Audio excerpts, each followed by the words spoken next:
uz planētas ir daudzas valstis. Ja? Latvija ir viena no tām, bet tā oficiāli mēs runājam par 193 valstīm, un 193 valstis veido apvienoto nāciju organizāciju.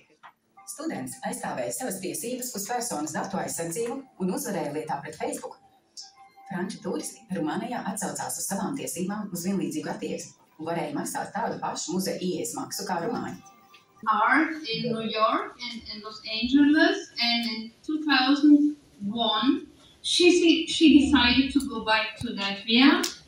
So she lived. Mēs iemācījāmies daudz par dažādiem procesiem Eiropas Savienības tiesā, par to, kā viss ir savienots un kā mēs, kā latvieši, varam ietekmēt dzīvi visā Eiropā.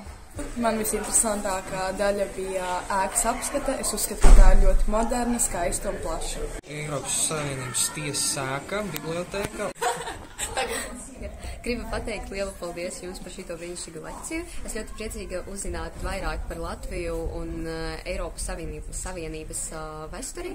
Un es tiešām priecīga, ka noklausījos tādu foršu informāciju un uzzināju vairāk par Eiropas Savienības tiesu. Paldies jums!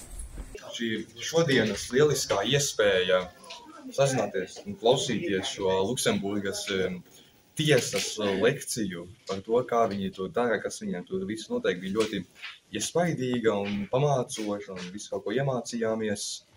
Un kopumā bija baigi forši. Jā, piekritīšu manam klases biedram. Man ļoti patika. Visvairāk man pārsteidz tas fakts, ka franču valoda ir darba valoda Eiropas Savienības tiesā, bet, uz beigām jau bija tā, ka bija grūti nosēdēt, bet, tas tā vienalga viss bija ļoti labi.